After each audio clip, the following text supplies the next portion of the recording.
चलिए शुरुआत करते हैं आपके सेमिनार के साथ। ऑल राइट, सो आज का जो सेमिनार है basically it's an 3D art portfolio की बात करने वाले हैं, लेकिन इसका मतलब ये नहीं है कि इसके अंदर ग्राफिक डिज़ाइनर्स के लिए या फिर VFX आर्टिस्ट के लिए कुछ नहीं है। ऐसा कुछ भी नहीं है, ठीक है। सबके लिए कुछ ना कुछ रहेगा। Seminar which is presented by शुभकामना इंस्टीट्यूट। सबसे पहला पॉइंट पोर्टफोलियोज में होता है नो योर स्ट्रेंथ। अब पोर्टफोलियो को थोड़ी देर के लिए ऐसा साइड रख देते हैं, हम लोग उस पे बारे में बात करेंगे कि पोर्टफोलियो कैसे बनता है, क्या बनता है, आप कैसे तैयार करेंगे, वो सब बारे में बात अलग करते हैं। पर उससे पहले क्या आप लोग अपने आप के बारे में एक क्वेश्चन में आंसर दे सकते हैं? अगर मैं किसी से भी पूछूं कि आप किस तरीके के आर्टिस्ट हैं, right? For example 3D environment realistic artist, ठीक है। तो जब कंपनी में आपसे कोई पूछेगा कि what type of artist you are, you will be 3D environment realistic artist. यही है कि आप एक 3D इन्वायरमेंट आर्टिस्ट हैं, आपका मीडियम रियलिस्टिक है, ठीक। तो उसको बोलने का तरीके से कोई बात नहीं है, आप जैसा बोलें वो सामने वाला समझ ही जाएगा। आपको पता है कि आप 3D इन्वायरमेंट रियलिस्टिक आर्टिस्ट हैं, ठीक है। लेकिन क्या आपका पोर्टफोलियो ये चीज़ दर्शा रहा है? अगर ये चीज़ दर्शा नहीं रहा है, जैसे आप एक एज एन आर्टिस्ट आपने अपने आप को पहचान लिया कि आपकी स्ट्रेंथ है, तो वो आपके पोर्टफोलियो में, आपके वर्क में दिखनी चाहिए, राइट? अब जैसे फॉर एग्जांपल के तौर पे यहाँ पे सामने में 3 अलग अलग टाइप के आपके पास वर्क दिख रहे होंगे आपकी स्क्रीन्स में। सबसे ज़्यादा ज़रूरी है आपको अपनी स्ट्रेंथ के बारे में जानना। जो वर्क आपके सामने अभी प्रेजेंट है, यहाँ पे आप देख रहे होंगे कि देयर इज़ अ सेपरेट एक वॉरियर गर्ल खड़ी हुई है, वो है। सेकेंड वाला स्टाइलाइज है और वैलोरेंट नाम के गेम का है। तीसरा वाला जो है, आपको नाम ज़रूर अभी ज़्यादा पता नहीं होगा इसके बारे में कि ये एक्चुअली किस टाइप का कैरेक्टर है या ये आर्ट स्टाइल का क्या नाम होता है। तो थोड़ी देर में देखते हैं। आपको अपने वर्क के द्वारा ये वेरिएशंस हैं, राइट? ये रियलिस्टिक है, ये कम्प्लीटली रियलिस्टिक कहलाता है। ये आर्टवर्क जो है ये कहलाता है स्टाइलाइज आर्टवर्क कहलाता है, और ये वाला आपका आर्टवर्क टूनिक आर्टवर्क कहलाता है। इसका मतलब ये थोड़े से कार्टून से इंस्पायर्ड होता है। ऑलराइट, तो ये स्ट्रेंथ हर एक आर्टिस्ट को पता होना चाहिए। पोर्टफोलियोज में जाने से पहले आपको अपने कौन सा आपका मोजो है, कौन सा आपका स्ट्रेंथ है, वो आपको पता होना चाहिए, ठीक। अब किसी का, जैसे आपने कहा 3D इन्वायरमेंट रियलिस्टिक आर्टिस्ट, तो उन्होंने अपनी स्ट्रेंथ, रियलिस्टिक वाली स्ट्रेंथ वहाँ बताई कि उनके आर्ट पोर्टफोलियो में ये चीज़ दिखेगा ही आपको कि जब आप ओपन करेंगे एंड यू विल सी कि आपको वहाँ पे ढेर सारी realistic images, realistic 3D artworks नज़र आएंगे, ठीक। ये उनकी स्ट्रेंथ कहलाएगी और यही उनके पोर्टफोलियो में दिखाया जाएगा, ठीक। अब ये फ़ायदा क्या करती है? What is the worth of knowing your own strength? Even though ये लाइन से ही आप काफ़ी कुछ समझ जाएंगे, लेकिन इसकी वर्थ ये होती है कि कंपनी में जब HR सर्च करते हैं ना, तो उनको बहुत आसान हो जाता है आपको सर्च या आइसोलेट करना, क्योंकि अगर वो ढूंढ ही रहे हैं रियलिस्टिक आर्टिस्ट, तो वो डेफिनेटली आपको ही रखेंगे, स्टाइलाइज और टूनिक आर्टवर्क वालों को अलग कर देंगे। That is your strength. ये ज़रूरी होता है आपके पोर्टफोलियोज में इनका दिखना।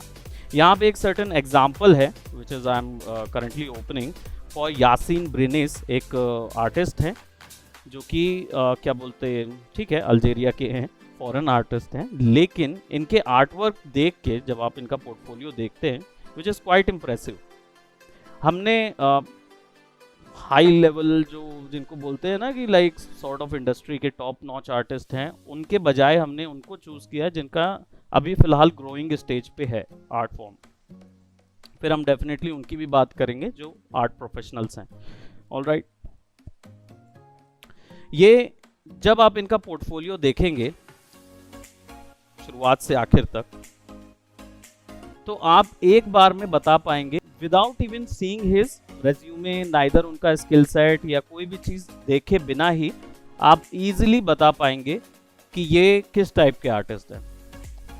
ही is a 3D modeller artist, ठीक है, is a 3D modeller artist who uses ZBrush as a medium. सीधा पता चल जाता है देखते ही साथ, क्योंकि इनके आर्ट फॉर्म पे केवल आपको ZBrush के आर्ट वर्क ही नजर आते हैं। 3D के सॉफ्टवेयर्स के बहुत कम नजर आएंगे। प्रोबेबली अगर मैं कोई भी एक ओपन कर रहा हूँ which is the least I am actually getting something, तो ZBrush ही है जो इनके पूरे आर्ट पोर्टफोलियो में नजर आता है। ठीक, प्रेजेंटेबिलिटी अच्छी लगी, इंप्रेसिव है, क्योंकि उन्होंने अपने शुरुआत में ही अपने आर्ट वर्क में अपना स्ट्रेंथ दिखा दिया है कि this is what my plus point. ठीक, ये चीज होना चाहिए आप सबके पोर्टफोलियोज में, क्योंकि जो भी आप लोग बना रहे हैं या जो भी as an artist, because we are talking about the artist, हम जनरल जनता की बात ही नहीं कर रहे हैं, हम उनकी बात कर रहे हैं जो ऑलरेडी इस फील्ड में आ गए हैं, सीख चुके हैं, क्राफ्ट समझ रहे हैं, क्राफ्टिंग सीख रहे हैं, उनके लिए। ठीक है, तो आपका पोर्टफोलियो डायरेक्ट रिफ्लेक्ट करना चाहिए। पहली चीज क्या, आपकी स्ट्रेंथ, सबसे पहला पॉइंट यही होता है, इस चीज को ध्यान रखो। आप लोगों को अपनी स्ट्रेंथ फाइंड कैसे करनी होगी? फर्स्ट ऑफ ऑल एक टर्म होता है, जब सर पर्सनालिटी डेवलपमेंट में आप लोग ने सुना होगा ये टर्म, जिसको बोलते हैं सेल्फ अवेयरनेस। दैट मीन्स आप अपने आप के बारे में कितना जानते हैं एज एन आर्टिस्ट। आपको कौन सा आपकी प्लेलिस्ट अच्छी लगती है एज अ म्यूज़िक, वो आप ज़रूर बता सकते हैं कि हाँ मेरा गाने का जैम ये है, मेरे को यही गाने पसंद आते हैं, मेरे को पुराने गाने पसंद नहीं आते, नए गाने में पंजाबी पसंद आता है, इसमें ये पसंद आता है। सुने हैं ना ये टर्म? वो कैसे आइसोलेट कर सकते हैं? क्या आपने हर गाना गा के देखा है या हर गाना सुन के देखा है? नहीं ना। लेकिन जब आप सुनते हैं तो आप क्या करते हैं? आप जज करते हैं उसको, oh this is something I am feeling good about. तो जब आप कोई अपना आर्टवर्क तैयार करते हैं तो आप उसके लिए क्या ऐसा सोचते हैं? अगर नहीं सोचते तो सोचना शुरू कीजिए कि आपको बनाने में किस चीज़ पे सबसे ज़्यादा मज़ा आ रहा है, किस चीज़ को देखकर आप उसमें से सबसे ज़्यादा इंफॉर्मेशन निकाल सकते हैं। That is your actual liking, यानी कि आप वो आपका आर्ट स्टाइल या आपका जैम हो सकता है कि आप उस जगह पे अपने आप को ज़्यादा अच्छे से इस्टेब्लिश कर पाओगे। क्यों? क्योंकि आपके पास बहुत सारी इन्फॉर्मेशन पहले ही आती है। अब जैसे कई हमारे पास आर्टिस्ट है जिन्होंने बोला हमें कैरेक्टर डिज़ाइनिंग आर्टिस्ट बनना है, तो उनको कैरेक्टर बनाने में मज़ा आता है, राइट। अब उनको क्या आइसोलेट करना है, किस टाइप के कैरेक्टर्स बनाने में मज़ा आता है।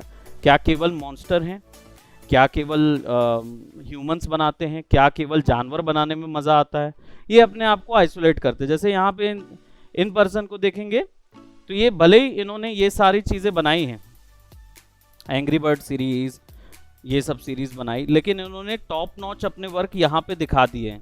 तो इनके पोर्टफोलियो को देखते ही साथ मैं समझ जाऊँगा कि ये ह्यूमंस में मास्टरी रखने वाले पर्सन हैं, right. He is an expert kind of person जो ऑर्गेनिक मॉडलिंग में तगड़े हैं, राइट। और वो भी पूरा ZBrush का ही वर्क डाला है, कोई भी माया के वर्क नहीं डले हैं या कोई दूसरा सॉफ्टवेयर का वर्क नहीं डाला है। तो मैं इनकी उम्मीद, मेरे को यही लगेगा कि ये ZBrush में स्ट्रॉन्ग है, माया का कोई वर्क नहीं है। दैट मीन्स ऐसा नहीं कि उनको माया नहीं आता, उन्होंने मेंशन किया होगा कहीं पे, लेकिन उन्होंने उसके वर्क नहीं डाले। यानी इनका जो मेन क्वेश्चन है वो ZBrush है, ये इनका स्ट्रेंथ है जो मुझे पता चलता है, ठीक है।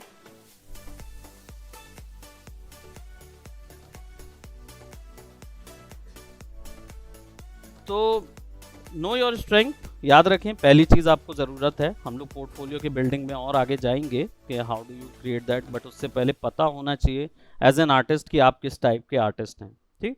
फोकस ऑन योर टेस्ट बहुत ज़रूरी है। आप ये तो पता कर लेते हैं कि कौन सी फील्ड आपकी है। आप हो सकते हैं मॉडलर हो सकते हैं टेक्सचरिंग आर्टिस्ट हो सकते हैं आप कि आप एक लाइटिंग आर्टिस्ट हो, रिगर हो, एनिमेटर हो, 3D की बात कर रहे हैं, ठीक। हो सकता है इंटीरियर का ही आपका इंटरेस्ट हो सकता है एनवायरनमेंट का इंटरेस्ट हो, कोई भी चीज़ आपका इंटरेस्ट हो सकती है। ये होती है फील्ड। अब इसके अंदर जब जाते हैं तब डिसाइड होता है कि ये कौन सा आर्ट स्टाइल आपको पसंद आता है।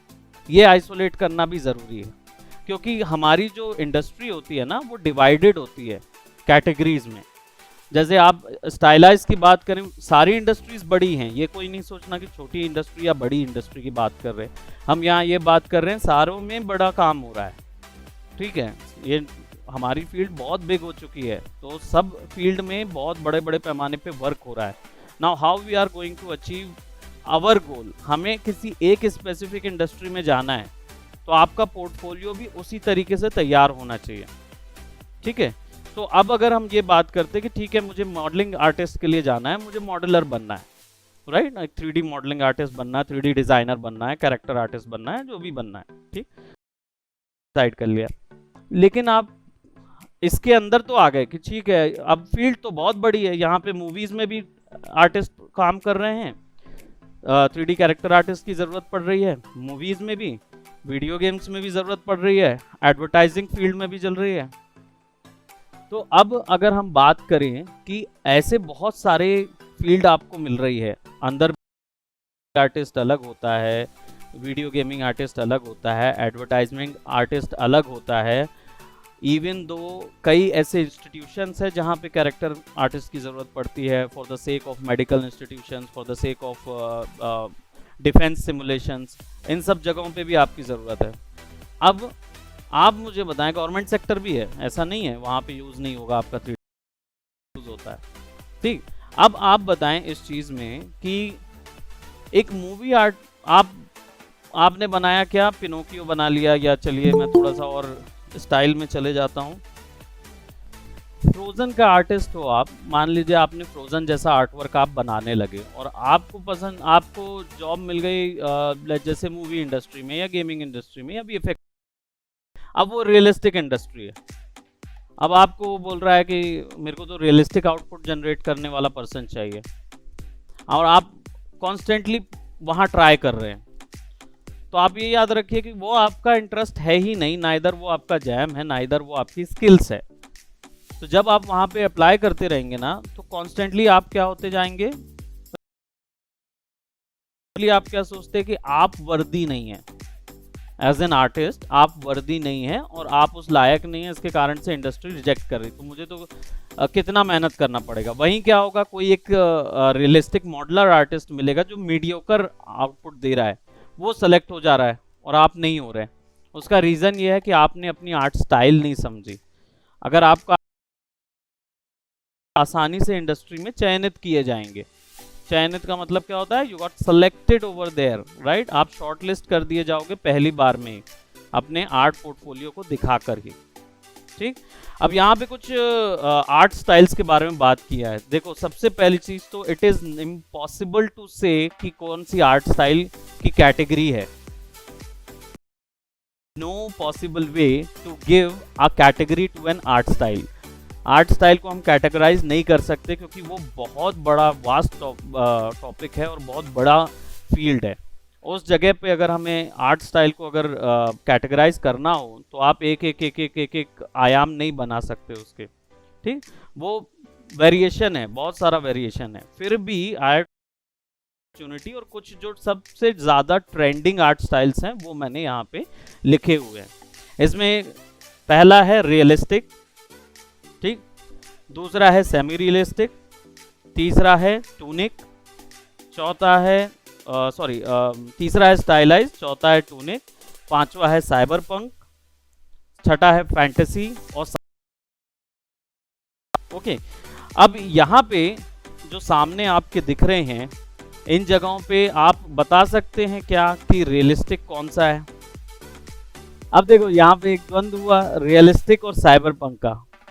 अब समझ में आया, आप बोल रहे हैं वो साइबर पंकिश है, आप बोल रहे हैं वो रियलिस्टिक है, या वो रियलिस्टिक भी है, एग्जैक्टली। तो it is give a category to an art style, समझ रहे हो।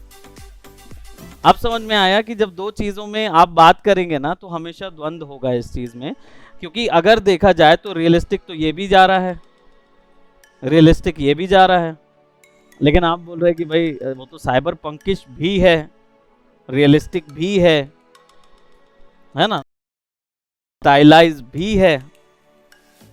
कितनी एक साथ एक बार में कितनी सारी कैटेगरीज उसके साथ काम कर रही हैं, बहुत सारी कैटेगरीज काम कर रही हैं, करेक्ट। तो इट इज मेयरली इम्पॉसिबल, लेकिन फिर भी मैं आप लोग को थोड़ा सा क्लियर कर देता हूं इस चीज को, अगर आप क्लियर फॉर्म में समझना चाहते हो तो let me clear it to you.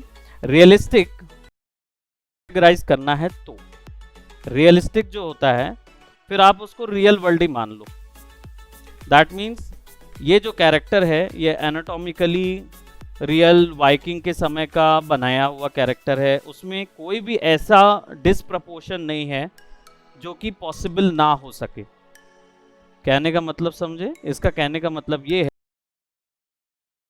होना चाहिए, रियल वर्ल्ड में पॉसिबल होना चाहिए।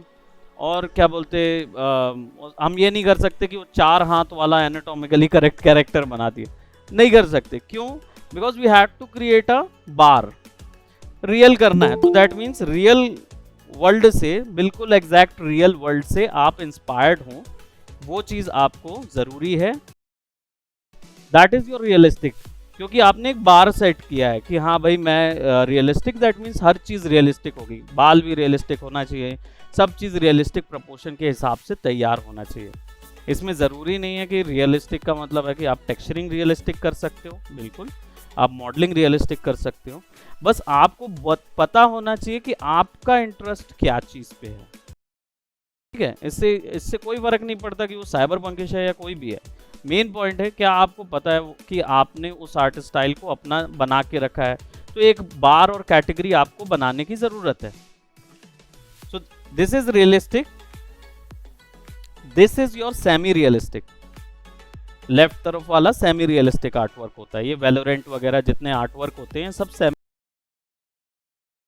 ये दिखते हैं कार्टूनिश से, लेकिन एक प्रोपोर्शनल ड्राइंग और सारा कुछ जो है वो रियल वर्ल्ड से इंस्पायर्ड होता है, राइट। एनिमे जो आपने सुना हुआ है, it's a semi realism category में आता है। क्यों? क्योंकि without knowing the actual anatomy आप एनिमे ड्रॉ ही नहीं कर सकते। अगर आप एक्चुअल एनाटॉमी नहीं सीखे, ह्यूमन एनाटॉमी से नहीं सीखे हैं, तो आप एनिमे ड्रॉ नहीं कर सकते। वो एक फेक अटेम्प्ट होता है जो इंसान ऑब्जर्वेशन के थ्रू ड्रॉ करने की कोशिश करता है। बट अगर हम इंस्टीट्यूशनल या एक अथॉरिटी की बात करें कि जो इसका ट्रेडिशनल तरीका है, that you need to understand about the proportion and anatomy, muscle anatomy of the particular character to create an anime form of it. पूरा एग्जैक्टली है तो फिर ह्यूमन एनाटॉमी सीखना होगा, या जो भी जानवर भी बना रहे हो एनिमे में तो जानवर की सीख लो, ठीक है। Now this one comes under the fantasy category, ये वाला फैंटेसी कैटेगरी, ये साइबर पंकिश कैटेगरी में आएगा, ठीक। क्यों? क्योंकि that's a cyber punk product, उसमें सारा कुछ साइबर पंक ना। दो कलर जो है वो रियलिस्टिक भी हो सकता है, ये भी साइबर पंकिश हो सकता है, सेमी रियलिस्टिक साइबर पंकिश हो सकता है, तो वेरिएशन कर सकते हैं। अब बार हमने यहाँ पे केवल एक जॉनर बताया हुआ है, उस जॉनर को आप किसी के साथ भी मिक्स करके उसका फ्यूजन क्रिएट कर सकते हैं। ऊपर में ये जो दिख रहा है ना, ये ऑब्सक्योर आर्ट कहलाता है, हिडियस, डार्क, हिडियस, ठीक है। आजकल आप देख रहे होगे ये काफ़ी ट्रेंड में आ रहा है ऑब्सक्योर आर्ट वर्क, क्योंकि इसमें ही सारे गेम्स हॉरर और ये सब जॉनरा के निकल रहे हैं। प्लस वो आपको दिखता है कि स्किन में से फोड़ा फूटता है, उसमें से बाल निकलते हैं, फिर उसमें से कीड़ा बनता है, फिर वो निकलता है, इस टाइप की चीज़ें आपने देखी होगी ना। ये सारी चीज़ जो है वो ऑब्सक्योर देखना पसंद है जिन्होंने टाइप, ठीक है, वैसे टाइप। टूनिक जो है ये बॉर्डरलैंड्स आपने गेम देखा होगा, उसका आर्ट स्टाइल है पूरा। ये टूनिक आर्ट स्टाइल वाले अलग होते हैं, जो कि क्या है 3D बनाते हैं, लेकिन टेक्सचर 2D होता है, ड्राइंग के थ्रू करते हैं या फिर 2D रेंडरर यूज करते हैं। बट ये आर्ट जॉनरा होता है, ये आर्ट इंसान अपने लिए प्रेफर कर सकता है। खासकर आप लोगों को एज एन आर्टिस्ट पता होना चाहिए कि आपका आर्ट स्टाइल क्या है, आप किस कैटेगरी में आते हैं। Art style can be fused as well, इसको फ्यूज भी किया जा सकता है, यानी एक दूसरे के साथ मर्ज भी किया जा सकता है। यहाँ पे देख रहे हो मैंने मेंशन किया हुआ है, बेसबॉल गर्ल जो है वो रियलिस्टिक कैरेक्टर है, लेकिन स्टाइलाइज के अंदर आती है। This is realistic, semi realistic, ये भी स्टाइलाइज कैटेगरी है लेकिन सेमी रियलिस्टिक है, ठीक। और ये जो है ये भी स्टाइलाइज है, लेकिन ये टून कैटेगरी में आता है। आपने कई ऐसे गेम्स देखे होंगे, जैसे वल्क्री क्रॉनिकल्स करके एक गेम आया था, वल्केरिया क्रॉनिकल्स, और कई ऐसे आर्टवर्क देखे होंगे जिसमें आपने बायोशॉक देखा होगा, इनफाइनाइट, बायोशॉक इनफाइनाइट के आर्टवर्क, वो सारे के सारे जो हैं वो टून उस पे आते हैं, टून रियलिस्टिक क्या बोलते हैं, कैटेगरी में आते हैं, toon realistic. Let's talk about environment. चलिए कैरेक्टर तो समझ में आ गया, कैरेक्टर आपको समझ में आ गया होगा कि भाई आपका कैरेक्टर है तो उसको कितनी कितनी जॉनरास होते हैं, आपको आर्ट स्टाइल समझ में आ गया होगा, ठीक है। तो अगर आप इन्वायरमेंट आर्टिस्ट हैं तो इन्वायरमेंट आर्टिस्ट जो हैं उनका भी डेफिनेटली एक रूल होता है, उनको फॉलो करना चाहिए। जनरली क्या होता है, मैं देखता हूँ नए आर्टिस्ट के साथ ये प्रॉब्लम होता है कि वो ना क्योंकि environment is a big concept, पूरा इन्वायरमेंट बनाना होता है, बड़ी ढेर सारी चीजें बनाते बनाते बनाते किसी और चीज का जॉनर उठा लेते हैं, है ना। ये चीज देखे होंगे, ये प्रॉब्लम होती है, कोई एक चीज बनाने जा रहे हो और फिर उसको दूसरा चीज उसमें डाल देते हैं। क्यों? क्योंकि हमें आइडिया नहीं था कि क्या चीज होना चाहिए। जस्ट फॉर एग्जांपल 1930s का विक्टोरियन एरा बना रहे थे, है ना। उस समय पे विक्टोरियन एरा की गाड़ी ले लिए, विक्टोरियन एरा का आपने टेबल रख ली, सोफा ले लिया, ये सब चीज़ें जो उस समय एग्जिस्ट करती थी। बट लेट जैसे अगर विक्टोरियन एरा की आपको प्लेन बनाने हो, या उससे भी पहले का आपको बोलना चाहिए कि जेट फाइटर प्लेन बनाना हो, जो कि है ना, लेकिन दिखना चाहिए 1930s का या 1920s या उससे पहले 1816 समथिंग का। ऐसे समय पे क्या हो जाता है, हम क्या करते हैं, we ended up putting would add करने लगते हैं। Generally just for an example हम क्या है ना, वुड ऐड कर देते हैं, लेकिन हमें ये पता ही नहीं रहता कि वुड किस एरा में यूज हो रहा था। अब ये बहुत बड़ी इंफॉर्मेशन है, ये बहुत बड़ी इंफॉर्मेशन होती है। इसको रीड करने के लिए, इसको जानने के लिए को अपने आप को आइसोलेट करना होगा कि मुझे यही मेरा आर्ट स्टाइल है कि मैं पुराने और नए के मिक्सचर को बनाता हूँ, that is my art style. तो फिर मैं साईफाई और साइबरपंक और फ्यूचरिस्टिक वाले में नहीं जाऊंगा, मैं मॉडर्न और वर्ल्ड मेडिवल को मिक्स करने वाला पर्सन हूँ। ये मेरा आर्ट स्टाइल जॉनरा होता है। वरना आप अगर जाएंगे तो फिर आपको तो फिर एनिमे वाला अलग आ जाएगा, ये फ्यूचरिस्टिक वर्ल्ड अलग आ जाएगा, फैंटेसी रेलम अलग आ जाएगा। तो फिर आपको आइसोलेट कैसे किया जाए? अब क्यों आपको ये जानने की जरूरत है? क्योंकि भाई सबसे पहली चीज आप समझेंगे तब आपका एचआर समझेगा, जिसको जॉब आया कि आप किस टाइप के आर्टिस्ट हैं, तो आपको किस जगह पे जॉब दिलवाएगा या कैसे कंपनी की कौन सी पोजीशन पे रखेगा। तो इसलिए सबसे पहले what you have to do is to isolate your art style. बहुत जरूरी है। यहाँ पे आप देख रहे हो ये तीनों अलग अलग टाइप के आर्ट स्टाइल है, ठीक है। ये वाला साइबर पंकिश वाला है, ये फैंटेसी है, आर्केन फैंटेसी है, ये आपका साईफाई है, नीचे वाला जो है वो साईफाई है। इवन दो उसमें जो गुंबद यूज किए गए हैं वो थोड़ा सा मेडिवल एरा है, जेरूशलेम एरिया, मिडिल ईस्ट के एरिया से तो बनाया पूरा उन्होंने वैसे ही है, वो कॉपी है, इट्स अ फोटोशॉप टाइप का थिंग। अगर आर्ट पोर्टफोलियो के एग्जाम्पल की बात की जाए तो I have seen this portfolio. ये एक पर्सन का मैंने वर्क देखा रिसेंट में and it was really nice कि प्रेजेंट उनके वर्क में ये पूरा का पूरा एनिमेटेड विजन है। वो सिंगल में ज्यादा मजा नहीं आ रहा था, जब वो इधर आया तो देन यू कैन सी ये ब्रेकडाउन्स हैं। ब्रेकडाउन्स बहुत ज़रूरी होते हैं। आपने अपने काम को अचीव कैसे किया, कैसे कोई चीज़ वहाँ पे डाली, वो चीज़ का इंफॉर्मेशन यहाँ होना चाहिए। इसमें कॉम्पोजिशन दिखाया जा रहा है, वो अलग अलग तरीके से रेंडर बस लिया है एक का, और बाकी जितना भी है ना वो सीन कॉम्पोजिशन है। प्रोबेबली आफ्टर इफेक्ट या किसी कॉम्पोजिटिंग सॉफ्टवेयर में किया होगा, आफ्टर इफेक्ट और सिनेमा 4D। अब क्या हुआ, इससे पता चल गया कि ये आर्टिस्ट को मैं कहाँ यूज़ कर सकता हूँ, as a VFX artist use कर सकता हूँ, क्योंकि इसमें सीन में उसने है लेकिन इसका जॉनरा कंपोजिटिंग में ज़्यादा है, कंपोजिटिंग में बहुत अधिक है, तो इसने कंपोज करके इन चीज़ों को लगा दिया। एज यू कैन सी एक ही इमेज थी, उसी का रेंडर निकाला, बाकी जितना भी ये सब कंपोज है। and as you can see he had actually composited that and it looks pretty nice. तो अब अगर ये अपना X के लिए ही अप्लाई करेंगे ना, ये अब 3D के लिए अप्लाई करेंगे ना और 3D कैरेक्टर के लिए अप्लाई करेंगे तो इस आर्ट वर्क से उनको नहीं मिलने वाली, राइट लेकिन डेफिनेटली साइबर पंकिश, इनऑर्गेनिक और कंपोजिटिंग तीन चीज में डेफिनेटली उनको मिलेगा। इनऑर्गेनिक मॉडलर, इनऑर्गेनिक आर्टिस्ट या फिर साइबर पंकिश इनऑर्गेनिक आर्टिस्ट अप्लाई करेंगे तो definitely he is got short listed for that. आपका पोर्टफोलियो ये चीज दर्शाना चाहिए। ग्राफिक डिजाइनर्स, आप में से कुछ ग्राफिक डिजाइनर्स भी होंगे जो कि ग्राफिक डिजाइनिंग फील्ड के लिए काम करना चाहते होंगे और जनरली आपके जो बोलते हैं ना प्लस पॉइंट होते हैं वो, या आपके सॉफ्टवेयर जो हैं वो कौन से होते हैं, फोटोशॉप होता है, इलस्ट्रेटर होता है, कोरल ड्रॉ होता है, उससे ऊपर में कोई और अदर सॉफ्टवेयर आपने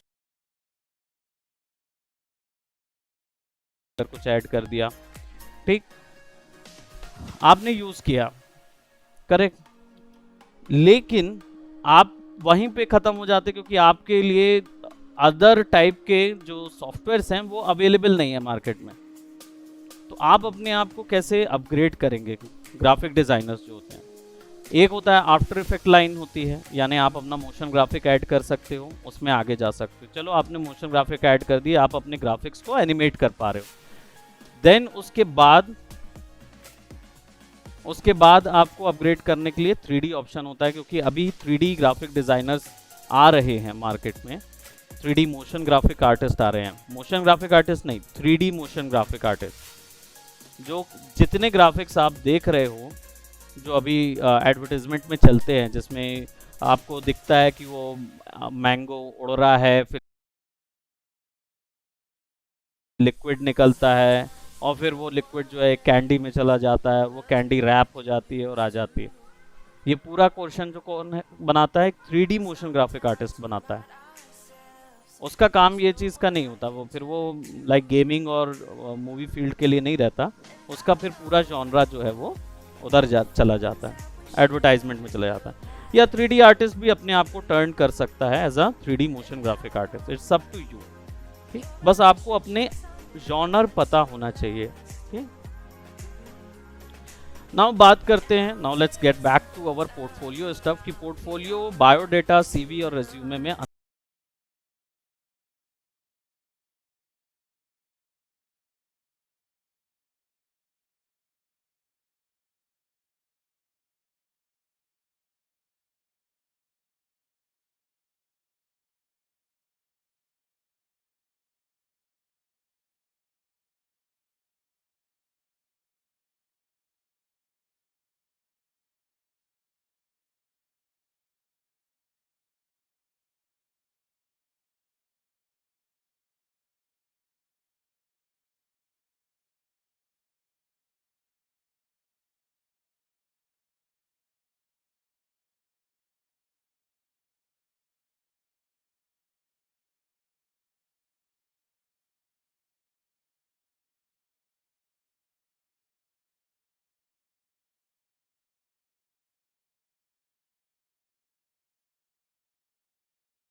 ये सब एक साथ बनाना होता है एक पोर्टफोलियो में। मतलब आप एक पूरा अपना जो बायोडाटा या रिज्यूमे या सीवी या पोर्टफोलियो बोल लीजिए, ये सब चीज़ आपको एक साथ ही बनानी होती है। तो बायोडाटा भी होना चाहिए उसके अंदर, कैरिकुलम विटे भी होना चाहिए उसके अंदर, और उसके अंदर रेज्यूमे भी होना चाहिए। रेज्यूमे क्या होता है? It's a cut short version of curriculum vitae. Curriculum vitae जो होता है वो थोड़ा एलैबोरेटेड वर्जन होता है, उसके अंदर कवर लेटर वगैरह भी ऐड होते हैं। ठीक है, उसके बारे में बात करेंगे कि क्या होते हैं कवर लेटर वगैरह। 3D आर्ट पोर्टफोलियो पॉइंटर्स क्या क्या हैं जो चीज ध्यान रखनी चाहिए? स्टफ, काम में क्या क्या चीजें दिखनी चाहिए, ठीक है, उसमें पॉइंटर्स ये भी याद रखना, इंफॉर्मेशन है, नॉलेज दिखनी चाहिए, presentation, experience and cover support. थोड़ा थोड़ा मैं डेफिनेटली उसको एलैबोरेट करके आगे और एक्सप्लेन करूंगा, don't worry about that. Information biodata category में आता है, ठीक है। अब इसमें आपको क्या क्या दिखाना है उसका एक एग्जांपल भी दिखाऊंगा। जब आर्टिस्ट के लिए इंफॉर्मेशन की बात करें, बायोडाटा अलग अलग टाइप के होते हैं, आप लोगों को पता होगा। मैरिज बायोडाटा अलग होता है, मेडिकल बायोडाटा अलग होता है, राइट। जॉब के लिए बायोडाटा अलग तरीके से दिया जाता है, और आर्टिस्टों का भी बायोडाटा थोड़ा सा अलग ही दिखाया जाता है। हालांकि टर्म वहाँ पे बिल्कुल सेम होते हैं, लेकिन बताने का जो तरीका होता है वो अलग होता है। मतलब रहेगा एक आर्टिस्ट की फिजिकलिटी से। जनरली हम ये देखना चाहते हैं जब हम जॉब ऑफर करते हैं या किसी से जॉब देखते हैं, तो उनके पर्सनल इंफॉर्मेशन से, biodata is basically your personal information, तो उसकी पर्सनल इंफॉर्मेशन से पता चल जाता है कि ये व्यक्ति हमारे साथ कितने समय तक काम करने के लिए ऑप्ट है। या कोई ऐसी कंडीशन, कई बार ऐसा होता है कि कई कंपनीज में जाएंगे, वहाँ मेडिकल हेल्थ चेकअप होता है, मेंटल हेल्थ चेकअप करते हैं, साइकोलॉजी चेक की जाती है, क्योंकि आर्टिस्ट कभी भी पागल हो सकते हैं। ठीक है, आर्टिस्टों का लिटरली कोई भरोसा नहीं होता, क्योंकि आप ऐसी चीजें सोच रहे होते हैं, नहीं कर रही होती, और उसको रियल बना रहे होते हैं। अपने बायोडेटा में आप नाम जो है वो पूरा होना चाहिए, अगर मिडिल नेम भी है तो वो भी वहाँ मेंशन करना है। कई लोगों के मिडिल नेम होते हैं, कई लोगों के नहीं होते। नहीं है तो मत करिए, बनाने की ज़रूरत नहीं है, नया नहीं बनाएंगे, केवल जितना है उतना ही बताना है। एज जो है वो टू बी प्रिसाइज होना चाहिए कि और एग्जैक्टली किस एज में है। कई बार क्या होता है, छिपाना नहीं है। Gender to be specific definitely, अगर आप किसी भी ओरिएंटेशन के हो वो आपको वहाँ स्पेसिफिक करना चाहिए। मार्शल स्टेटस वो होना चाहिए, और पिक्चर ज़रूर दें। ये बहुत ज़्यादा ज़रूरी होता है कि अपनी एक पिक्चर्स अपने रेज्यूमे में दें। कम्युनिकेट करना होता है, आर्टिस्ट के को देख के पहचान में आना चाहिए। अगर कोई मेरे पास रेज्यूमे सामने आता है जिसमें कोई इमेज वगैरह नहीं है, और वो 10,000 चीज़ें हाँक दे, बात कर ले उसमें 10,000 चीज़ों की, मेरी बिलीवेबिलिटी उस पर ज़्यादा होगी जो व्यक्ति 10 बातें कर रहा है लेकिन वो अपनी इमेज और फोटो वहाँ पे लगा के दे रहा है आइडेंटिफिकेशन के लिए। That means you are much more interested in coming into my form, इसलिए आप अपनी फोटोज़ वगैरह वहाँ पे लगाएं, ज़रूरी होता है। एग्जाम्पल के तौर पे मैंने एक न्यू तो नहीं लेकिन एक एक्सपीरियंस्ड आर्टिस्ट हैं, केट, इनका सरनेम मैं नहीं प्रोनाउंस कर पाऊंगा इसलिए मैंने बोला नहीं, ठीक है।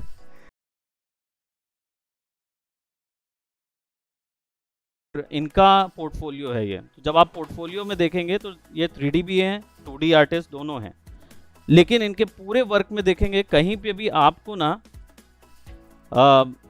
डिफरेंट सॉर्ट ऑफ चीज़ें, जो चीज़ ये नहीं जानती हैं लेकिन वो अपने पोर्टफोलियो में नहीं डालती। एक्सप्लोर करने वाली चीज़ें मत डालिए। कुछ नई चीज़ें आपने एक्सप्लोर की, हो सकता है आप 3D आर्टिस्ट थे और आपने क्या बोलते लाइटिंग का कुछ वर्क बनाया, तो आपने लाइटिंग उठा के अपने पोर्टफोलियो में डाल दी। नहीं, मत करिए। आप 3D आर्टिस्ट हैं, कैरेक्टर आर्टिस्ट हैं, आप लाइटिंग का डाल देंगे, इवन दो आप एक्सप्लोर कर रहे होंगे, वो आपके पोर्टफोलियो की क्रेडिबिलिटी गिरा देता है। तो वही वर्क पोर्टफोलियो में जाते हैं, काम में वही जाते हैं जो काम आप करते हैं। जो काम आप एक्सप्लोर कर रहे हैं उसका वर्णन मत करिए, वो आपकी वैल्यू ऐड नहीं करता है, माइनस कर देता है। तो इनका जो अबाउट सेक्शन है, उस अबाउट सेक्शन में देखेंगे तो इनकी बकायदा फोटो लगी हुई है और यहाँ पे उनका पूरा एक्सप्लेनेशन दिया हुआ है, प्लस उनका एक छोटा सा यहाँ पे आपको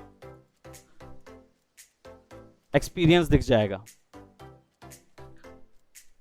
वो कहाँ से आई हैं वो सारे मेंशन इन्होंने यहाँ पे किया हुआ है कि मैं कहाँ से आई हूँ, कहाँ पे मैं बॉर्न एंड रेज्ड है। देखिए अगर आप अपने आप को एक्सप्लेन करेंगे तो वो आप अपने आप को छोटे संक्षिप्त पैराग्राफ में समझाइए, पॉइंट वाइज मत समझाइए। पॉइंटर्स अलग चीज़ होती है, वो अलग चीज़, वो क्वालिटीज़ में यूज़ किया जा सकता है, वो अपनी स्टोरी या अपने बारे में बताने के लिए यूज़ नहीं कर सकते। ठीक, पैराग्राफ का अलग महत्व होता है और पॉइंटर्स का अलग महत्व होता है। ठीक, जब आप इनके आगे देखेंगे तो रेज्यूमे भी दिया हुआ है इनका, जब आप ओपन करोगे तो ग्राफिकल जितना इंप्रेशन बनाना था उन्होंने वहां बना लिया, अब वो फिर पूरा आ जाती हैं पीडीएफ वाले स्टाइल में जो आपने देखा है। और थ्रू रेज्यूमे में देख लोगे, संक्षिप्तीकरण बोलते हैं ना जिसको, छोटे शॉर्ट में सॉफ्टवेयर रेंज मिल जाएगा, कौन से सॉफ्टवेयर करते हैं, ऑब्जेक्टिव मिलेगा, स्किल्स मिल जाएंगी, क्लाइंट्स मिल जाएंगे, publications and education and award. Other than that इनका रेज्यूमे में और कोई पेज है ही नहीं। ऐसा नहीं है कि उन्होंने ढेर सारे काम और ढेर सारी चीजें वहां पे डाल दी और वो पूरा चीज एक ही उसमें दिखा रहे हैं, ऐसा कुछ नहीं है।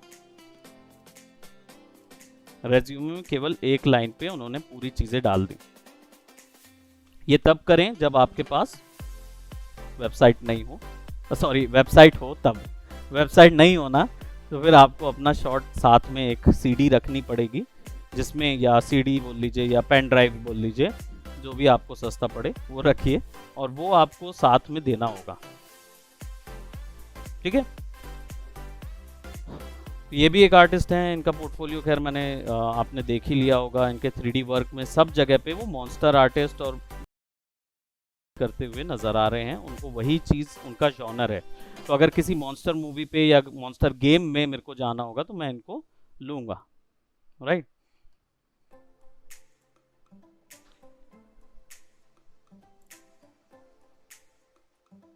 ठीक है, एग्जाम्पल हमने देख लिया। नॉलेज एंड स्किल्स, ये जो पोर्शन होता है आपके पोर्टफोलियो में, अगर आप इसको इंक्लूड करते हैं तो नॉलेज और स्किल्स कैसे दिखेगा, ये बेसिकली पोर्शन पोर्टफोलियो के अंदर आता है। आपके काम किस तरीके से होने चाहिए, आर्ट स्टाइल क्या होता है, राइट। आर्ट टाइप पता होना चाहिए, टाइप का मतलब है आप किस टाइप के, मॉडलिंग कैरेक्टर मॉडलर हैं या क्या बोलते आप इनऑर्गेनिक मॉडलर आर्टिस्ट हैं, वेपन वाले पर्सन हैं या प्रॉप्स बनाते हैं, right. Props is separate thing है ना, वेपन अलग जॉनर हो जाता है, व्हीकल जॉनर अलग हो जाता है, क्वाड्रोपेड जॉनर अलग हो जाता है जिसमें जानवर होते हैं। 4 पैर वाले जानवर को क्वाड्रोपेड बोलते हैं, 2 पैर वाले जानवरों को बाइपेड बोलते हैं या ह्यूमन बोल दो, बट बाइपेड बोलते हैं। जनरली हो सकता है वो एलियन बना रहे हो आप या कोई येती वगैरह या इस तरीके की कोई चीज़ बना रहे हो। ठीक, तो ये आपका आर्ट टाइप हो जाता है कि आप कौन से आर्टिस्ट हैं। आप मॉडलिंग आर्टिस्ट हैं, टेक्सचरिंग आर्टिस्ट हैं, लाइटिंग आर्टिस्ट हैं, वो भी पता दिखना चाहिए आपके आर्ट वर्क में। नहीं तो हो सकता है आप मॉडल कहीं से उठा के ला रहे हो, आप लाइटिंग आर्टिस्ट हो, है ना, और आप मॉडल कहीं से उठा के ला के आपने बना दिया और मेंशन नहीं किया, बताया नहीं कि मेरा आर्ट टाइप क्या है, किस टाइप का आर्ट, तो वो आपको हायर कर लेगा किस चीज़ के लिए, मॉडलिंग के लिए, और आप लाइटिंग क्या जानते हैं, तो you will ended up losing your job as well as your credibility. थोड़ा बहुत क्रेडिबिलिटी भी असर आता है उससे। रोल कैन परस्यू, ये पॉइंट बहुत ज़रूरी है, आपके काम से पता चलना चाहिए कि फॉर्म में क्या काम करोगे या क्या काम कर सकते हो, वो चीज़ दिखना चाहिए। यहाँ पे कुछ VFX स्टूडेंट बैठे हुए हैं। VFX स्टूडेंट का इवन दो 3D का भी काम होता है, लेकिन VFX स्टूडेंट जो होते हैं उनका मेजर जो पॉइंट होता है वो ये होता है कि 3D को रियल वर्ल्ड से मर्ज कितना अच्छा कर सकते हैं, वो चीज़ को विजुअल से मर्ज कैसे कर सकते हैं, तो उनमें कलर करेक्शन भी आ जाता है, उसमें कलर ग्रेड भी आ जाता है, उसमें 3D प्रोडक्ट भी आ जाता है। अब सारी चीज़ों को मर्ज करने के लिए आपको हर एक चीज़ बतानी होती है उसमें, है ना। तो आप कंपनी में क्या चीज़ के आर्टिस्ट बनोगे, तो कलर करेक्शन आर्टिस्ट होगे तो वो डेफिनेटली आपको कलर करेक्शन के वही वर्क पे जज करेगा। अगर आप क्या बोलते 3D art work match move artist अच्छे हो, अगर VFX का काम कर रहे हो, मैच मूविंग अच्छी हो रही है तो मैच मूव के लिए लेगा। रोटोस्कोपी आर्टिस्ट हो तो रोटो कर रहे हो अच्छा, तो रोटो के लिए ले लेगा, ठीक है। लेकिन वो वहाँ पे आपका दिखना चाहिए। यहाँ पे लोइश एक पर्सन है, उनका आर्ट फॉर्म, आर्ट गैलरी जो है वो एक ही type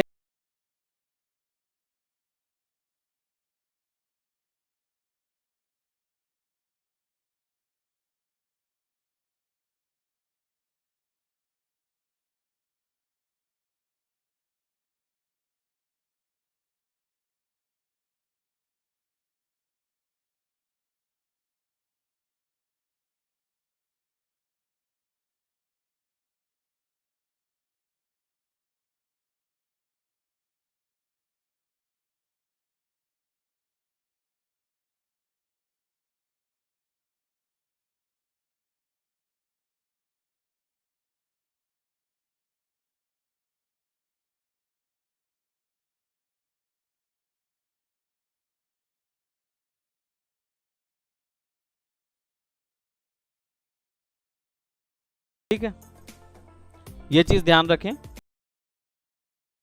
specific about your skill standards. Skill standards का मतलब ये होता है कि बेसिकली आप अपने किस स्तर का वर्क आप देते हो। कहने का मतलब है, अगर हो सकता है कि साल भर आपने काम किया होगा और साल भर में आपने कई आधे आधे घंटे के काम किए होंगे, और एक वर्क होगा साल भर में जो आपने 3 महीने 4 महीने देके या जितना भी आपने आपकी कैपेबिलिटी थी, आपने उतना कैपेबिलिटी से एक काम करके दिया, राइट। हो सकता है तो आप दिखाओगे क्या, केवल वही काम दिखाओगे, भले ही वो एक है लेकिन जिसमें आपने अपना 100% दिया है वो काम दिखाइए। टाइम पास वर्क उसमें डाल दीजिए। टाइम पास वर्क से लोग इंप्रेस हो सकते हैं, आपका एचआर नहीं हो सकता। एचआर हमेशा बेस्ट ऑफ द बेस्ट देखता है। और एक चीज़ बिल्कुल जो सबसे ज़्यादा गलती लोग करते हैं वो ये कि वो क्या करते हैं अपने शो रील्स में ना, सबसे पहले घटिया काम जो उन्होंने मीडियोकर काम किया होगा ना वो डालते हैं, और आखिरी में वो सबसे ताबड़तोड़ काम डालते हैं, ये सोच के कि हम मूवी देख रहे हैं। एचआर जो है ना वो मूवी देख रहा है, वो ये सोच के डालते हैं कि हम मूवी देख रहा है भाई। तो क्या होगा, वो पहले क्या आप दिखाओगे, गंदे गंदे वर्क दिखाओगे, और वो देखेगा देखेगा देखेगा और आखिरी में देख के ओ अपना कान पकड़ लेगा, ओ माय गॉड। क्लाइमेक्स वाला ना कि ओ माय गॉड, ये तो आपने मतलब हालात बदल दिए, है ना, जज्बात बदल दिए, हालात बदल दिए। सीधी सी बात है, that is not gonna work, कभी नहीं। इवन क्या होता है, पॉइंट में काउंट किया जाता है। एचआर का टाइम बहुत जरूरी है। आपका जो शो रील होती है वो ज्यादा से ज्यादा कितने सेकंड की बनती है, 30 सेकंड्स में काम खत्म करना होता है, 30-35 सेकंड्स में। 40-45 वो थैंकिंग यू और thank you for watching, this is my contact number, email, Instagram ID और समथिंग, उसके लिए होता है। बाकी पूरा टाइम जो है वो केवल थ्रू आउट द पॉइंट आपका वर्क दिखना चाहिए आपके वीडियोस में, ठीक है। तो पोर्टफोलियो बनाने के लिए आपको स्पेसिफिक करना पड़ेगा कि आप किस टाइप के पॉइंट आर्टिस्ट हैं, कौन सा चीज़ आपको चाहिए, वो चीज़ उसमें होना चाहिए, ठीक। एग्जाम्पल के लिए हमने लुइस का देखा था, यहाँ पे कुछ एग्जाम्पल्स हैं, ये वेपन आर्ट वर्क हैं। अब ये दोनों आर्टिस्ट को मैं देखूंगा ना तो मैं यही बोलूँगा कि भाई ये केवल वेपन बनाने में तेज है, तो मेरी कंपनी के लिए अगर मुझे वेपन आर्ट वर्क चाहिए होंगे तो मैं इनसे बनवा लूँगा। और मेडिवल वेपन बनाने वाला होगा तो एलियन वेपन का होगा। अपने आप को स्पेसिफिक करना ज़रूरी है, ठीक है, आपके पोर्टफोलियोज में दिखना चाहिए। प्रेजेंटेशन पोर्टफोलियो में बहुत ज़रूरी होती है। If it looks good it communicates good, breakdowns are essential, the more the good. Breakdowns बहुत ज़्यादा ज़रूरी हैं एक 3D आर्टिस्ट को अपना वर्क दिखाने के लिए। अगर ब्रेक डाउन्स नहीं होंगे वो बिल्कुल भी काउंटेबल नहीं होंगे। यहाँ पे आप देख रहे हो, पे जनरली हम लोग क्या करते हैं, एक कैरेक्टर बनाते हैं, उसका रेंडर निकाल लिए, उसका टर्न टेबल निकाल लिए, हो गया। VFX वाले क्या करते हैं, फाइनल आउटपुट, बस फाइनल आउटपुट दिखा दिए और ओरिजिनल इमेज दिखा दिए, यही दिखाते हैं ना, है ना, before and after, before and after. बस दो चीज होती है, एक दिखा दिए ग्रीन क्रोमा में चलते हुए, है ना, और फिर chroma remove, original final output space में पहुंच गया, ऐसे ही कुछ दिखाते हैं। बीच में आपने उसके ऊपर जो कलर करेक्शन किया था, आपने उसके बीच में जो मैट पेंटिंग की थी, आपने उसके बीच में जो match move, tracking, stabilising concept किया होगा, इसकी कोई इंफॉर्मेशन नहीं डालते। तो आप में और एक ट्रेसिंग किया व्यक्ति ट्रैक करके जो बैकग्राउंड रिमूव करता है, उसमें क्या अंतर होता है, कुछ नहीं, वो भी तो वही डाल देता है। फिल्मोरा से मैंने पीछे का इतना हिस्सा गायब कर दिया, देखिए, और ज्यादा अच्छा कटा होता है फिर भी बता रहा हूँ, ज्यादा अच्छा आ जाता है। उसको जॉब मिल जाएगी, आपको नहीं मिलेगी।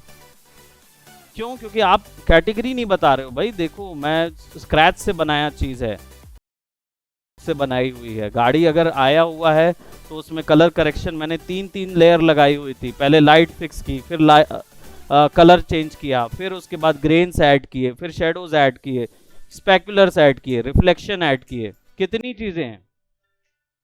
लाइट सोर्सेज इंफॉर्मेशन निकाली, की लाइट, रिम लाइट, हाँ, फिल लाइट, ये सब चीजें बतानी पड़ती, ये लाइन वाइज दिखाना पड़ता है। वो नहीं होगा तो आपकी शोरील में दम नहीं होगा। आपको हायर करने वाला व्यक्ति को कैसे पता चलेगा कि आप इतनी सब चीजें जानते हैं, जब तक आप उसको बताएंगे नहीं कि ये आर्ट फॉर्म बना है।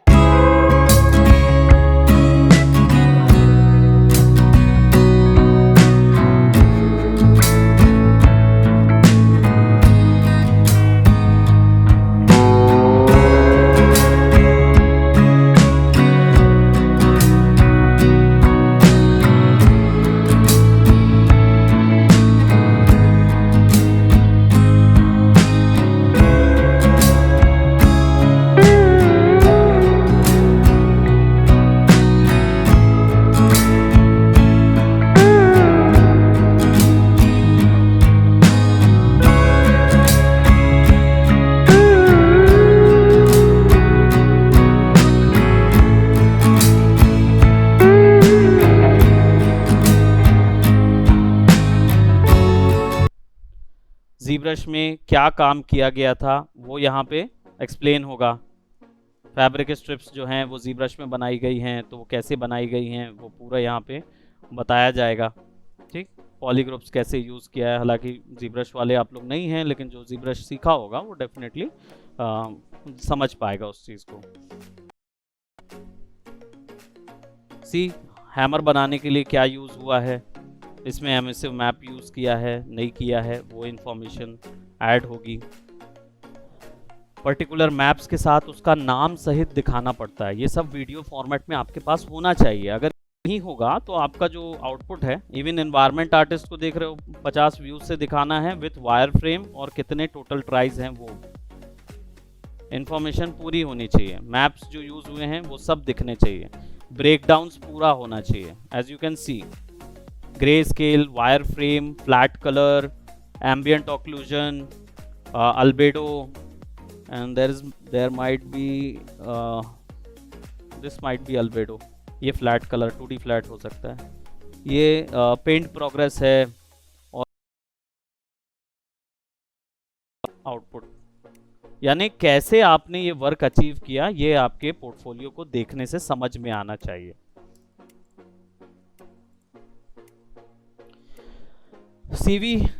सीवी के अंदर बेसिकली एक्सपीरियंस इस कैटेगरी में आपको लिखना है। एक्सपीरियंसेस में क्या होगा, कंटेंट राइटिंग बहुत अच्छी होनी चाहिए। आपको कंटेंट राइटिंग में थोड़ा सा ध्यान देने की ज़रूरत है। क्या होता है, जब आप अपने आप को एक्सप्लेन करते हैं, एक्सप्रेस करते हैं, तो आप लोग जनरली क्या है, जो नए आर्टिस्ट होते हैं वो किस तरीके से अपने आप को एक्सप्लेन करते हैं कि हाय मेरा नाम ये पसंद आता है। ठीक है, सीधा सीधा एक लाइन पे एक स्टोरी जैसा आप अपने आप को एक्सप्रेस करते हैं। ठीक, अपना एक्सपीरियंस जो है वो आप कैसे करते हैं, इतने साल इधर काम किया, इतना इधर पे किया, इतना उधर पे किया, और नीचे पे ज़्यादा अगर कोई थोड़ा थॉट प्रोसेस होगा ना तो वो बता देगा कि क्या काम किया, है ना। एक जगह पे था मैं क्लीनर था, एक जगह वाइपर था, है ना, जो भी था, राइट। मैं एक एक लाइन में बता दूंगा, बट मैं उसको कंटेंट के हिसाब से नहीं बताऊंगा कि मैं वहाँ क्यों गया, मैंने क्या क्रिएट किया, राइट। मैं वहाँ पे वैल्यू कैसी बना रहा था, मुझे क्या चीज़ पसंद आ रही थी, वहाँ का क्या अच्छा लगा, राइट। ये सब चीज़ वहाँ पे इंफॉर्मेशन होनी चाहिए। ये सेक्शन जो होता है पोर्टफोलियो के साथ ही आप दे सकते हो अलग से एक सेक्शन पे, जिसमें आप ये एक्सपीरियंस दे सकते हो और ये बता सकते हो उनको कि मैं एक्चुअल में इस जगह से, अब एक फर्म से दूसरे फर्म पे जाने का रीज़न क्या है वो लिखना पड़ता है अगर आप देना चाह रहे हैं तो। नहीं तो वो क्या होगा, वही ब्लेंड सिंगल राइटिंग होती है ना, फॉर बेटर अपॉर्चुनिटीज अगर आप देखना चाह रहे हैं। प्लस दूसरी चीज एनालिटिक्स होने चाहिए, जो आपने क्लेम किया है, अब एक ने बोल दिया भाई मैं वहाँ पे अंबानी था, तो थोड़ी ना चलेगा, है ना। मैंने वहाँ पे मेरे को मेरी मंथली सैलरी 12 करोड़ थी, ऐसा थोड़ी होता है, क्लेम करना पड़ेगा ना, सीधी बात है। 12 लाख भी नहीं मिल रहा, 12,000 मिल रहा। तो क्लेम्स जो हैं सपोर्ट करने के लिए एनालिसिस होना चाहिए। मान लो अगर आपने कोई अपने प्रीवियस वर्क में कुछ अचीव किया है तो वो अचीवमेंट का आपके पास कुछ एक इंफॉर्मेशन होना चाहिए, है ना। जैसे कई बार सैलरी सर्टिफिकेट्स की बात होती है। सैलरी सर्टिफिकेट्स क्या होते हैं, जनरली जब आप कहीं पे काम करते हैं तो हर 6 महीने बाद वहाँ से एक सैलरी सर्टिफिकेट लेते हैं। सैलरी सर्टिफिकेट फ़ायदा करता है कल की डेट में आपको। आप पे बिलीव कैसे करें कि आप क्लेम कर रहे हैं कि भाई आपको 1.5 लाख रुपए महीना मिलता था, जब आप 6 महीने का सैलरी सर्टिफिकेट दिखाएंगे उनको कि हाँ देखिए मैंने 6 महीना सस्टेनेबल इनकम निकाली है, वो सैलरी सर्टिफिकेट से मिल जाती है। वो कंपनी देती नहीं है, देना नहीं मांगती है, कंपनीज देती हैं, ठीक है। वो लेना चाहिए, आपके रेज्यूमे को सपोर्ट करने के लिए होता है वो, ठीक। वैसे ही अगर ये तभी के लिए है जिसके पास नहीं है, फ्रेशर वाला व्यक्ति जो होगा वो ये क्लेम नहीं करेगा कि मेरे पास, आप तो फ्रेशर हैं तो आपके पास एक्सपीरियंस नहीं है, तो आप बस इंटर्नशिप बताते जाइए, सर्टिफिकेट्स बताते जाइए और डिग्री बताते जाइए जो आपके पास है, उन चीज़ों को बताइए, है कि नहीं। एग्जाम्पल के तौर पे एक आर्टिस्ट हैं जो वेरी वेल नोन आर्टिस्ट हैं, राफेल ग्रासिटी जो हैं, ये अभी गॉड ऑफ वॉर में, है ना, उनका अवार्ड जो है वो game of the year, art director of the year का अवार्ड इनको मिला हुआ है, ठीक। और ये ऑलरेडी रिनाउंड आर्टिस्ट हो गए हैं, इवन दो अभी इन्होंने शुरू ही किया है। राफेल ग्रासिटी, इनका जो पोर्टफोलियो है ये नया पोर्टफोलियो आया हुआ है, जिसमें प्रेजेंटेशन आप देखोगे तो आप देखते ही साथ समझ जाएंगे कि इनका level of detailed art work, ज़ीब्रशी है, ज़ीब्रशी उनका मेन पॉइंट है कि जो इनको वर्क करने के लिए वो यूज़ करते हैं, बट उनके पास जितने भी आर्ट वर्क हैं वो सब, और ये आर्ट वर्क नहीं है, ये गैलरीज हैं, आप उसके अंदर जा सकते हैं और ये पूरा यहाँ से बढ़ता जाता है ना, this is a gallery, complete gallery, वो बढ़ते जाएगा एंड यू कैन सी कि उन्होंने क्या क्या आर्ट फॉर्म पे काम किया है। और पर एक पे क्लिक करेंगे तो it's a video, complete video है।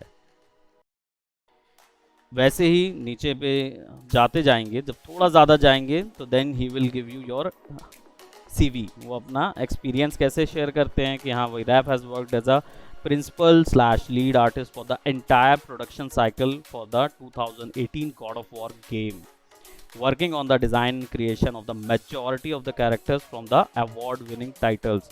ये लिखते हैं क्या हम लोग? कभी नहीं है ना, हम लोग उस तरीके से लिखते ही नहीं है। हम लोग कैसा लिखेंगे, काम किया है गॉड ऑफ वॉर में एग्जैक्टली बस यही चीज हम लोग लिखेंगे ना। हाँ, कैरेक्टर बनाए थे गॉड ऑफ वॉर में, कैरेक्टर आर्टिस्ट तक कौन सा कैरेक्टर बनाए थे, जब पूछेगा एचआर तब बताएंगे क्रेटोस बनाया था, क्रेटोस, है ना। वी थॉट कि हम अपने के बारे में है ना, that has to be there, अगर वो वहां तक पहुंच पाए तो। नहीं तो अगर पहले ही मैंने रिज्यूमे भेज दिया ना वो वाला जिसमें बोला हुआ है कि हाँ मैंने गॉड ऑफ वॉर में काम किया है बिना फोटो के साथ, तो सीधा बाहर हो जाएंगे हम। गेम्स के लिए he has worked as a senior character artist for over 14 years for franchisee like Mass Effect, The Order 1886, Infamous, Dragon Age, Killzone and others। ये एक्चुअल में बहुत रिनाउंड नेम है कंपनीज के, गेम्स के, जो कि उस हर गेम में मतलब बोलना चाहिए जितने इन्होंने बताए हैं वो सब गेम, उस सब सीरीज ऑफ गेम्स में से किसी एक गेम ने गेम ऑफ द ईयर जीता है। तो मतलब this guy has worked on all of the game of the years game, और या ये बोला जाए कि इनके द्वारा गेम ऑफ द ईयर मिला गया है, right. View collection, view experience, जो भी आप सेलेक्ट करेंगे then you will see the collection, whole collection मिल जाए सारे, मतलब मेजर बोल रहा है ना वो, तो उन्होंने पूरा। लिंक्डइन का पेज नॉट फाउंड है, ओ गॉड सॉरी रफेल ओके। ये चीज़ आपके पोर्शन पे नज़र आना चाहिए आपके पोर्टफोलियो में। इतने सारे फॉर्मेट्स देखे, इनमें से कोई भी फॉर्मेट्स टेम्पलेट्स आप बना सकते हो। वेबसाइट कैसे बनती है या कैसे बनाया जा सकता है, अगर किसी का डाउट होगा डेफिनेटली मैं आपको बता सकता हूँ कि आप blogspot.com हो गया या ऐसी ही जो साइट्स होती हैं जहाँ पे wix.com हो गया, in.com है, ये साइट्स क्या करती हैं, फ्री ऑफ कॉस्ट आपको वेबसाइट बनाने का ऑप्शन देते हैं। उनके अंदर आप अपना खुद के नाम का वेबसाइट भी बना सकते हो, डोमेन बना सकते हो। अगर आप खुद का एग्जैक्टली www.aman.com अगर आप ऐसा कुछ बनाना चाहते हो, या प्रज्वल.com, या है ना जो भी है ना, तो आप GoDaddy से जाके डेफिनेटली एक वेब होस्ट और एक डोमेन, दो चीज़ 4200 रुपये का कुछ खर्चा होता है, आप वो लेंगे, उसके बाद आप आसानी से अपनी वेबसाइट उसको बना सकते हो, है ना। बाकी अगर आप थोड़ा सा सस्ता काम चाहते हैं, यानी कि आपको अगर वेबसाइट बनाने की झंझट नहीं चाहिए और आप फिर भी एक वेबसाइट जैसा लिंक चाहते हैं आपके नाम पे, तो आर्ट स्टेशन में जाइए। आर्ट स्टेशन में आप अपना अकाउंट बना सकते हो और वहाँ पे डायरेक्ट ऑप्शन, जो भी आप फाइल अपलोड करते हैं ना उसका, वो खुद से एक वेबसाइट का फॉर्मेट बना के दे देता है। तो वहाँ पे अलग से एक पोर्टफोलियो ऑप्शन होता है जिसमें आप डायरेक्ट जाके बना सकते हो, ठीक है। तो यू कैन कॉन्टैक्ट मी, अगर आपको बनानी होगी तो आप कॉन्टैक्ट भी कर सकते हो, ऐसा नहीं है कि क्या बोलते हैं आप मुझे कांटेक्ट नहीं कर सकते, मैं यही हूँ, हम बैठ के भी आपकी आर्ट उस पे काम कर सकते हैं, पोर्टफोलियो पे, बट उससे पहले काम होना चाहिए। कवर लेटर, कवर लेटर एक बहुत कम लोगों का यूज़ किया जाने वाली चीज़ है। जनरली कवर लेटर जो होता है, लोग क्या करते हैं, लोगों को पता ही नहीं होता है, तो हम लोग हमेशा से रिज्यूमे, बायोडेटा, सीवी वगैरह बोल बाल के अपना इन्फॉर्मेशन शेयर करते रहते हैं। लेकिन कवर लेटर जो होता है ये एक एक्स्ट्रा एफर्ट होती है बाय एनी जॉब सीकर, जो भी नौकरी चाह रहा है या किसी कंपनी से कोलैबोरेट करना चाह रहा है, या छोटा फॉर्म है बड़े फॉर्म से जुड़ना चाह रहा है, तो एक एक्स्ट्रा कवर लेटर देने की ज़रूरत होती है। कवर लेटर का मतलब क्या होता है, ये एक्चुअल में एक समझिए आपकी ओर से डायरेक्ट कंपनी को लेटर होता है, ठीक। इसका मतलब ये होता है कि आप कंपनी को ये बता रहे होते हैं कि मैंने जितनी भी चीज़ें अपने इंफॉर्मेशन जो दी हैं, इन इंफॉर्मेशंस को आपके कौन कौन से सेक्टर के लिए उपयुक्त मानता हूँ, कौन कौन सी जगह मेरी यूसेज 100% निकल सकती है, कौन सी जगह पे आप मुझे फ़ायदा दे सकते हैं या मैं आपको फ़ायदा दे सकता हूँ, इस चीज़ के बारे में आप कवर लेटर में बात करते हैं। बिल्कुल, इसके लिए कंपनी के बारे में थोड़ा रिसर्च करना पड़ेगा, नहीं तो आप जिस जगह नौकरी जा रहे हैं और उसके बारे में अगर आप रिसर्च नहीं करते हैं तो फिर आप तो, है ना, फिर आप मतलब, है ना, फिर आप क्या मतलब आप फिर लिंक्डइन में जाइए, रैंडम रेज्यूमे थ्रो करते रहिए कि कहीं से एक बार आ जाए, ओ आइए इंटर्नशिप के लिए 30,000 रुपये लेके ठीक है। तो you need to put some study about the company, जिस कंपनी के बारे में आप चाह रहे हैं। प्रॉब्लम क्या होता है कि आप लोग एज ए न्यू आर्टिस्ट, हम बात कर रहे हैं, पूरी आर्टिस्ट न्यू जनरेशन जो है, जनरलाइज नहीं कर रहे, लेकिन हम ये ज़रूर कह रहे हैं कि न्यू आर्टिस्ट को पता नहीं होता है कि वो उनका जॉनर कौन सा है, और वो ना ही उसके लिए थोड़ा सा एफर्ट डालते हैं। जनरली वो क्या करते हैं, वो सीधा सीधा अपने आर्ट वर्क को थ्रो करते रहते हैं रैंडम लोगों के सामने, ये होप करते रहते हैं कि कभी ना कभी कोई ना कोई जॉब आ जाएगी, राइट। और ये वही वाला बात है, हिट एंड ट्रायल, है ना, कभी ना कभी तो आ ही जाएगी, सीधी सी बात है। तो कहीं ना कहीं जॉब आती है तो आपने ऑलरेडी इतना समय स्पेंड कर चुके रहते हैं कि आपको पता ही नहीं होता है, और सामने वाला अगर आपको अंडर पे भी ऑफर करता है तो आप उसको ले लेते हैं, because you got so much demotivated by the fact कि यार मैं इस लेवल का आर्टिस्ट हूँ ही नहीं क्या कि लोग मुझे सीख करें। बट अगर आप सारी चीज़ें बराबर लाइन से डालें, राइट, जैसा जैसा इस पर्टिकुलर सेमिनार में बताया है, आप अगर इसको क्रोनोलॉजिकल सिस्टम से डालना चाहें वैसे डालें, या फिर रीडर स्पेसिफिक तौर पे डालें। आपका जो पोर्टफोलियो है अगर रीडर स्पेसिफिक होगा, यानी इजीली देख देख के समझ में आ जाए कि कहाँ पे क्या बात हो रही है, और या फिर आप क्रोनोलॉजिकल ऑर्डर में डाल दीजिए जैसा यहाँ पे था, एक के बाद एक के बाद एक के बाद एक डाल दीजिए, तो you will definitely be not chasing, they will be chasing you.